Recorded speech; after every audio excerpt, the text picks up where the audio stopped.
Hi friends, ఈ యొక్క సెషన్లో మనం విజువల్ యొక్క ఇంట్రడక్షన్ గురించి తెలుసుకుందాం. అంటే చాలా మందికి ఈ యొక్క విజువలైజేషన్స్లో ఎలా డేటా వస్తుంది ఏంటి అనేది ఆ, తెలియకపోవచ్చు. సో అలాంటి వాళ్ళ కోసం నేను ఈ యొక్క వీడియో నా సొంతంగా ప్రిపేర్ చేయడం జరుగుతుంది. సో మీకు ఏమైనా క్వశ్చన్స్ కనుక వచ్చినట్లయితే నాకు కామెంట్ అనేది చేయొచ్చు, లేదా డిస్క్రిప్షన్లో నా యొక్క వాట్సాప్ ఫోన్ నెంబర్ ఉంటుంది. ఆ నెంబర్ ద్వారా కూడా నన్ను కనెక్ట్ అవ్వచ్చు. ఓకేనా? చూడండి, మనం బేసిక్గా విజువలైజేషన్ చూసుకుంటే ఇలా ఉంటాయి. ఓకే. సో దీంట్లో మనం ఫస్ట్ చూసుకున్నట్టయితే ఇది వై యాక్సిస్ అంటారు, ఇది ఎక్స్ యాక్సిస్ అంటారు. గుర్తుపెట్టుకోండి. సో దీంట్లో మనకి ఏంటంటే ఇక్కడ చూడండి, ఈ విజువలైజేషన్స్ కనుక మీరు అబ్జర్వ్ చేసినట్లయితే ఇలా వస్తాం. సో ఈ యొక్క దీన్ని ఏమంటారు? డేటా బార్ అంటారు. దీన్ని డేటా బార్ అంటారు. సో ఈ యొక్క డేటా బార్ ఎలా వర్క్ అవుతుంది? Depends on data label. Data label అంటే ఏంది? ఏదైనా ఒక నంబర్. గుర్తుపెట్టు. అంటే 50 రూపీస్ సేల్స్ ఉన్నాయి అనుకో, ఇదేం చేస్తారు? 50 రూపీస్ వరకు వచ్చి అవుతుంది. 100 రూపీస్ సేల్స్ ఉన్నాయి అనుకో, 100 రూపీస్కి వచ్చి ఆవు. సో ఈ విధంగా మనకు విజువల్ అనేది వర్క్ అవ్వడం జరుగుతుంది. సో దీంట్లో కూడా మనకి ఇంకా డిఫరెంట్ డిఫరెంట్ టైప్స్ ఆఫ్ మనకు ఈ యొక్క ఆప్షన్స్ వస్తూ ఉంటాయి. సో ఒక్కొక్క ఆప్షన్ గురించి మనం తెలుసుకుందాం. చూడండి, మీరు ప్రాక్టీస్ చేసుకోవాల్సి దానికి డేటా కావాలనుకుంటే క్రోమ్లోకి వెళ్ళిపోయి financial data for Power BI అని ఎంటర్ చేయండి. Financial data for Power BI enter చేయండి. గుర్తుపెట్టుకోండి, learn.microsoft.com. నేను ఓన్లీ మైక్రోసాఫ్ట్కు సంబంధించిన వెబ్సైట్ మాత్రమే నేను మీకు రికమెండ్ చేస్తున్నాను. సో మీరు వేరే వెబ్సైట్లోకి వెళ్ళి so download the financial sample Excel workbook Power BI click చేయండి. క్లిక్ చేసిన తర్వాత చూడండి, ఇక్కడ డౌన్కి వచ్చేస్తే డౌన్లోడ్ ఇట్ డైరెక్ట్లీ ఉంటుంది. Financial sample Excel workbook for Power వే డైరెక్ట్ క్లిక్ చేయండి, ఇలా డౌన్లోడ్ అయిపోతుంది. దీనిపైన డబుల్ క్లిక్ చేసినారనుకోండి, చూడండి ఈ విధంగా మనకు ఈ యొక్క ఫైల్ ఏదైతే ఉందో అది ఓపెన్ అవడానికి అవకాశం అనేది ఉంటుంది. చూడండి, దీంట్లో డేటా అంతా కూడా మనకు స్ట్రక్చర్గా ఉంటుంది. ఓకే. సో దీంట్లో మనకు కనబడుతున్న డేటా ఏదైతే ఉందో అంతా కూడా మనకు స్ట్రక్చర్గా నీట్గా కనబడుతూ ఉంటుంది. ఎందుకనంటే మనం ప్రాక్టీస్ లెవెల్లో ఉన్నాము కనుక నేను మీకు స్ట్రక్చర్ డేటాను రికమెండ్ చేస్తున్నాను. సో ముందు ముందు పోతా ఉంటే మీకు ఇంకా సెషన్స్ అనేది ప్రాక్టీస్ అనేది ఎక్కువ పెరిగిన తర్వాత అప్పుడు నేను మీకు అన్స్ట్రక్చర్ డేటా ఎక్కడ దొరుకుతుంది, ఆ డేటాను ఎలా తీసుకొచ్చుకోవాలి, లేదా ప్రాజెక్ట్స్కి రిలేటెడ్ డేటా ఎటువంటి వెబ్సైట్లో దొరుకుతుంది, అక్కడ వాటి నుంచి డేటా ఎలా తీసుకురావాలి, సో మనం ఏ విధంగా ఈ యొక్క రియల్ టైం రిపోర్ట్ చేయాలనేది చూద్దాం. మీరు చేయాల్సింది ఏం లేదండి, నా వీడియో కనుక మీకు నచ్చినట్లయితే సబ్స్క్రైబ్ చేయండి, లైక్ చేయండి.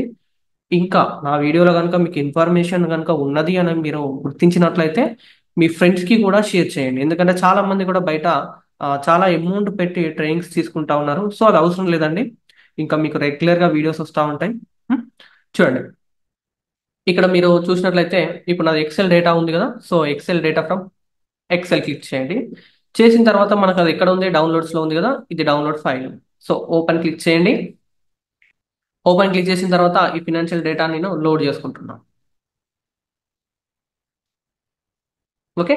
చూడండి, ఇప్పుడు నాకు డేటా అనేది లోడ్ అయిపోయింది. స్టాక్డ్ బార్ చార్ట్లో మనం చూసుకున్నట్లయితే ఈ విధంగా మనము డేటా అనేది ఇలా డ్రాగ్ అండ్ డ్రాప్ చేస్తే చూడండి ఆటోమేటిక్గా మనకు బార్స్ అనేది రావడం జరుగుతుంది. చూసారా, ఇది వై యాక్సెస్, ఇది ఎక్స్ యాక్సెస్. సో మీకు ఇంకా ఏమైనా Y axis X axis confirmation గురించి కావాలంటే జస్ట్ ఇలా టర్న్ ఆఫ్ చేసేయండి. చూడండి. Okay. So Y axis country ఇక్కడ వచ్చేసింది, ఎక్స్ యాక్సెస్ లోకి సేల్స్ డ్రాగ్ అండ్ డ్రాప్ చేస్తే సేల్స్ ఇక్కడికి వచ్చేసాయి. ఓకేనా? సో తర్వాత వీటి యొక్క ఆప్షన్స్ కనుక మనం చూసుకున్నట్లయితే చూడండి, ఈ ఫిల్టర్స్ ని హైడ్ చేయాలనుకుంటున్నా. సో దీన్ని హైడ్ చేయడానికి మనకు ఒక ఫ్యూచర్ ఉంది. అది వ్యూలోకి వెళ్ళిపోయి ఇక్కడ ఫిల్టర్స్ అనే ఐకాన్ ఉంది కదా, దీని మీద క్లిక్ చేసినట్లయితే ఆటోమేటిక్గా అది మనకు హైడ్ అయిపోతుందండి. ఓకే. ఇప్పుడు చూడండి, దీంట్లో మనకు 3 ఆప్షన్స్ ఉంటాయి. చూడండి, ఇది ఓల్డ్ మెథడ్, న్యూ మెథడ్ ఇంకా అది అప్డేట్లో ఉంది, ఇంకా మొత్తం కాలేదు. సో అందుకే నేను ఆ ఓల్డ్ మెథడ్లోనే చెప్తున్నాను. అది మొత్తం అప్డేట్ అయింది అనుకో, దాని గురించి కూడా నేను ఒక వీడియో చేసి మీకు రిలీజ్ చేస్తాను. Okay. So format your visual open చేసినట్లయితే ఫస్ట్ వై యాక్సెస్ మనం ఇదేమనుకున్నాం, ఇది వై యాక్సెస్ అనుకున్నాం కదా. చూడండి, ఇది వద్దు అనుకున్నారు అనుకో, చూడండి ఒకసారి మనం టెస్ట్ చేద్దాం. వై యాక్సెస్ ని స్టాప్ చేస్తే ఏమవుతుంది చూసారా, వై యాక్సెస్ లేబుల్స్ ఏవైతున్నాయో అవి స్టాప్ అవడం జరుగుతూ ఉంటాయి. తర్వాత దీంట్లో ఉన్న యూఐ చూడండి, ఫాంట్, మీకు నా ఫాంట్ దాని యొక్క ఫాంట్ సైజ్ ఫార్మాట్స్ ఏమైనా చేంజ్ చేసుకుంటారా అంటే ఇలాగ ఫాంట్ ఫార్మాట్స్ ఏవైనా కానీ చేంజ్ చేసుకోవచ్చు. దీని యొక్క ఫాంట్ టెక్స్ట్ సైజ్ కూడా ఇలాగ పెంచుకోవచ్చు లేదా తగ్గించుకోవచ్చు. తర్వాత దీన్ని బోల్డ్ అంటే బోల్డ్ లోకి కన్వర్ట్ చేస్తుంది, ఇటాలిక్ కన్వర్ట్ చేస్తుంది, అండర్లైన్ లోకి కన్వర్ట్ చేస్తుంది. ఓకే, సో ఇలాగ పెట్టమాకండి. సో మనకి ఏంటంటే మనం ప్రొఫెషనల్ డిజైనింగ్ రిపోర్ట్స్ చేస్తూ ఉంటాం కాబట్టిగా మనం ఇలాంటివి ఉండకూడదు, నీట్గా ఉండాలా. ఓకే, నీట్గా అంటే నీట్గా మనకు ఈ యొక్క రిపోర్ట్స్ అనేటివి ఉండాలి. తర్వాత వీటి యొక్క కలర్స్ కూడా మీరు మీకు నచ్చిన కలర్స్ ఇలా సెలెక్ట్ చేసుకోవచ్చు. లేకపోయింది అనుకోండి, మీకు గూగుల్లో ఉన్న కలర్స్ కావాలనుకుంటే ఆ కలర్ కోడ్ తీసుకొచ్చి కూడా ఇక్కడ మోర్ కలర్ క్లిక్ చేసినట్లయితే ఇక్కడ కలర్ కోడ్ కూడా కాపీ పేస్ట్ చేయవచ్చు. లేదా ఇక్కడ కూడా మనం ఈ విధంగా కూడా మనం చేంజ్ చేసుకోవచ్చు. సో మోస్ట్గా అయితే ఇలా మనకు బ్లాక్ కలర్ పెట్టడానికి ట్రై చేయండి. ఈ ఎఫెక్ట్స్ ఏదైతే ఉందో దాన్ని కండిషనల్ ఫార్మాటింగ్స్ అంటారు. నేను ముందర సెషన్లో మీకు చెప్తాను. తర్వాత వీటి యొక్క విడ్త్ మ్యాక్స్ విడ్త్ పెంచుకోవచ్చు, తగ్గించుకోవచ్చు, లేదా స్విచ్ టు పొజిషన్, దీని పొజిషన్ స్విచ్ చేసుకోవచ్చు. అంటే అటు నుంచి ఇటు వస్తాయి, ఇటు నుంచి అటు వస్తాయి. కంకార్డినేట్ లేబుల్స్ అంటే ఏంటి కూడా నేను చెప్తాను. టైటిల్ అంటే ఇది టైటిల్, ఈ టైటిల్ కావాలా వద్దా. తర్వాత దీన్ని ఎక్స్పాండ్ చేసినట్లయితే చూడండి, ఆటో టైటిల్ ఉంటుంది, లేదా మీకు నచ్చిన టైటిల్ నేమ్ కూడా ఇక్కడ ఎంటర్ చేయొచ్చు. సో ఆటోమేటిక్గా ఆ టైటిల్ నేమ్ ఇక్కడ చేంజ్ అయిపోతూ ఉంటుంది. ఓకేనా. తర్వాత దీని యొక్క ఫాంట్ కలర్ అంతా కామన్ ఉంటుంది. సో లేఅవుట్ కూడా అంతే అండి. సో లేఅవుట్ కేటగిరీ హైట్ పెంచుకోవచ్చు లేదా తగ్గించుకోవచ్చు. తర్వాత ఇది ఎక్స్ యాక్సెస్ అనుకున్నాం కదా, చూడండి ఎక్స్ యాక్సెస్ కూడా అలాగే ఉంటుంది. సో ఎక్స్ యాక్సెస్ కూడా అంటే ఇప్పుడు మనకు 25 మిలియన్స్ ఉంది, నాకు 28 మిలియన్స్ వరకే నాకు డేటా వస్తుందండి, అంతకంటే ఎక్కువ అవసరం లేదంటే చూడండి, జీరో నుంచి నేను ఏం చేస్తున్నాను అంటే 28 మిలియన్స్ వరకు మాత్రమే ఈ డేటా ఏదైతే ఉందో అది ఎంటర్ చేస్తున్నాను. చూడండి 28 మిలియన్స్ వరకే వస్తాం. తర్వాత రేంజ్ను అంటే ఈ రేంజ్ని ఇన్వర్ట్ చేయాలనుకుంటే ఇన్వర్ట్ రేంజ్ ఆన్ చేసుకోండి, వద్దనుకుంటే స్టాప్ చేసుకోండి. సో వాల్యూస్ కూడా కావాలా వద్దాం. తర్వాత వాల్యూస్ యొక్క సెట్టింగ్స్, సో వాటి యొక్క కలర్స్ కానీ, టెక్స్ట్ కలర్స్ కానీ, బోల్డ్, ఇటాలిక్ అండ్ డిస్ప్లే యూనిట్స్ అంటే మిలియన్స్ ఉన్నాయి చూసారా, millions, billions, trillions.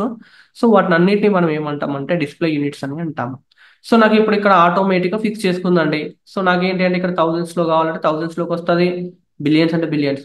So some times ఏమవుతుందనంటే మన యొక్క క్లయింట్ ఏమంటారంటే డేటాబేస్లో ఉన్న వాల్యూ మాత్రమే అక్కడ చూపించండి అంటారు. సో అలాంటి టైంలో మీరు ఇక్కడ జస్ట్ నన్ పెట్టుకోండి సరిపోతుంది.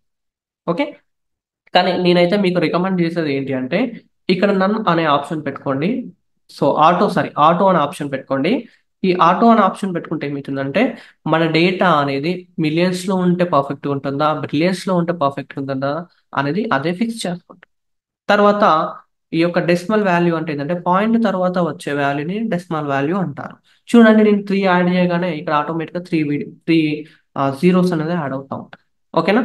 సో ఈ విధంగా మనకు ఉంటాం. సో దీనికి సంబంధించిన టైటిల్ కావాలంటే యూజ్ చేసుకోండి లేదా వదిలేసేయండి. ఓకేనా. సో లెజెండ్ స్మాల్ మల్టిపుల్స్ ముందర సెషన్లో చెప్పుకుందాం. తర్వాత గ్రిడ్ లైన్స్, సో దీని వెనకాల మనకు గ్రిడ్ లైన్స్ ఉంటుంది. సో గ్రిడ్ లైన్స్ అనేది కలర్ లో కలిసిపోయాయి కాబట్టి మనకు కొంచెం కనబడట్లేదు. సో దీని యొక్క విడ్త్ పెంచినట్లయితే మనకి ఈజీగా కనిపిస్తూ ఉంటాయి ఇలా. స్కేల్ విడ్త్ కూడా ఇలాగ మనం ఎక్స్పాండ్ చేసుకోవచ్చు. తర్వాత దీన్ని రీసెట్ అనుకుంటే ఇలా రీసెట్ కూడా చేసుకోవచ్చు. జూమ్ స్లైడర్ అంటే ఈ విధంగా జూమ్ స్లైడర్ వస్తుంది. సో దీన్ని ఈ విధంగా మనము జూమ్ చేసుకోవచ్చు అండి ఇలాగా. ఓకే, సో ఒక్కొక్క ఆప్షన్ గురించి కూడా నేను మీకు ఇన్డెప్త్ గా చెప్తాను ముందర సెషన్స్లలో. ఈ యొక్క స్లైడర్స్ కూడా మనకు స్లైడర్ లేబుల్స్ కి కావాలంటే లేబుల్స్ కి వస్తుంది, టూల్ టిప్ కావాలంటే టూల్ టిప్ కే వస్తుంది. సో ఇవి బార్స్ అన్నమాట. దీన్ని ఎక్స్పాండ్ చేసేస్తే మనకి ఇక్కడ బార్స్ వస్తూ ఉంటాయి. ఇక్కడ బై డిఫాల్ట్ గా అన్ని బార్స్ ఒకసారి చేంజ్ చేసుకునే రైట్స్ మనకు ఇక్కడ ఉన్నాయి. అంటే ఏం చేంజ్ చేసినా అన్ని బార్స్ కి చేంజ్ అవుతా ఉంటాయి. లేదండి నాకు నచ్చిన బార్స్ కి మాత్రమే డేటాని చేంజ్ చేసుకోవాలి అనుకుంటే మీకు కావాల్సిన కేటగిరీ సెలెక్ట్ చేసుకోండి, దాని యొక్క డేటా బార్ మాత్రమే చేంజ్ చేసుకోండి కదా.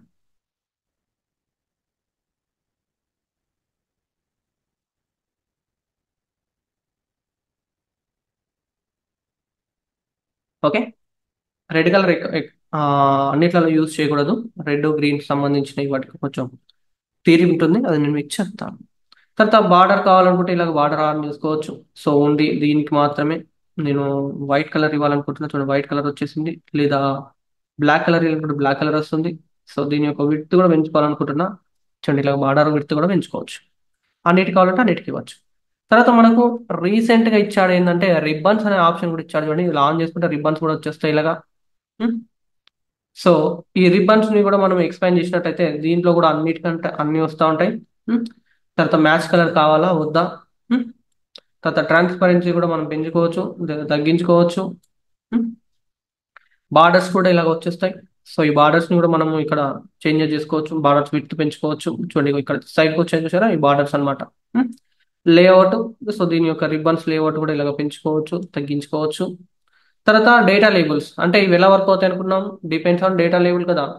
సో ఇప్పుడు డేటా లేబుల్ ఆన్ చేస్తే చూడండి, దీని యొక్క 25 మిలియన్స్, 24 మిలియన్స్, సో ఇలా కనబడుతూ ఉంటుంది. దీన్ని ఎక్స్పాండ్ చేసినట్టయితే సేమ్ ఆప్షన్స్ వస్తూ ఉంటాయి, సేమ్ పొజిషన్.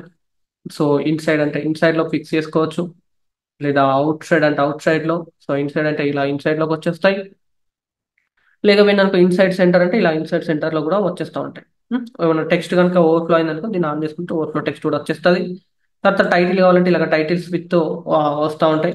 సో దీనిలో కూడా అన్ని కామన్ ఆప్షన్స్ ఉన్నాయండి. తర్వాత వాల్యూ కూడా కావాలా వద్దా, సో వాల్యూని ఎక్స్పాండ్ చేసేస్తే ఈ విధంగా ఉంటాయి. లేదా ఫీల్డ్స్ కు సంబంధించిన మీరు ఏమైనా చేంజెస్ చేయాలనుకుంటున్నారు అనుకో, సమ్మరైజేషన్ కానీ. సో నాకు ఇప్పుడు సిఓజెస్ కావాలా అంటే సిఓజెస్ ని తీసుకోవచ్చు ఇక్కడ, వద్దనుకుంటే క్యాన్సిల్ చేసుకోవచ్చు, ఓల్డ్ డేటాని ఇక్కడ ఉండిపోతుంది. తర్వాత మనం చూసినట్లయితే ఇవన్నీ కామన్ ఉంటాయి. సో డీటెయిల్స్ కూడా కావాలంటే డీటెయిల్ లేబుల్ సంబంధించిన డేటా వస్తూ ఉంటుంది. సో నేను డీటెయిల్ లేబుల్లో ఇది ఆన్ చేసిన, సో దానికి ఆటోమేటిక్గా ఇంకొక డేటా అనేది డీటెయిల్ లేబుల్స్లో యాడ్ అయిపోతా ఉంటుంది. ఓకే, సేమ్ ఇవన్నీ ఆప్షన్స్ కూడా దీన్ని కూడా సేమ్ ఉన్నాయండి. తర్వాత నెక్స్ట్ మనం చూసినట్లయితే అన్ని ఒకసారి ఎక్స్పాండ్ చేద్దాం, చాలా ఎక్కువ అయిపోయినాయి. వై యాక్సిస్, దాని grid lines, Zoom slider, bars, ribbons, data. Next plot area, so దీని వెనకాల ఉన్నది ప్లాట్ ఏరియా అంటారు. సో దానికి సంబంధించిన మీరు ఏమైనా కాపీరైట్ ఇమేజ్ పెట్టుకోవాలనుకుంటే ఈ విధంగా కాపీరైట్ ఇమేజ్ కూడా పెట్టుకోవచ్చు. సో దీన్ని మనం నార్మల్గా ఇలా సెలెక్ట్ చేసుకుంటే బ్యాక్గ్రౌండ్ ఇలా కనబడుతూ ఉంటుంది. ఫిట్, ఫిల్, నార్మల్ ఉంటుంది. నెక్స్ట్ జనరల్ ఆప్షన్స్ కనుక చూసుకున్నట్లయితే ఈ యొక్క జనరల్ ఆప్షన్స్ నేను నెక్స్ట్ వీడియోలో అప్లోడ్ చేస్తానండి. Thank you.